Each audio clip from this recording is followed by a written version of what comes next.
আসসালামু আলাইকুম। এই সমস্যাটা দেখো, এখানে বলা হয়েছে যে integration of 4 cos 4x sin 5x dx, তো এটা আমাদের ইন্টিগ্রেশন করতে হবে। তো দেখো, এটা আমরা ভেঙে কি লিখতে পারি? এই 4 থেকে 2 × 2 লেখা যায় 4কে, 2 একটা বাইরে নিয়ে আসলাম।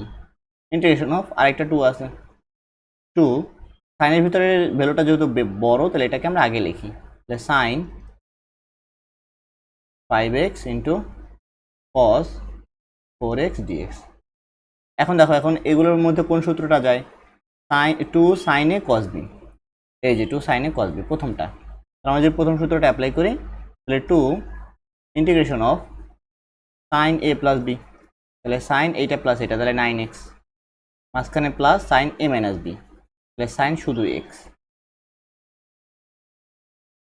এখানে আমাদের ডিএক্স।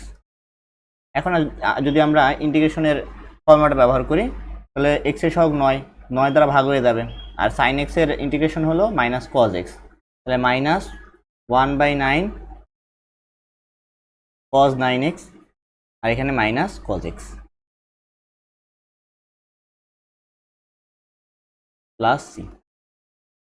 এটা হলো আমাদের সঠিক উত্তর।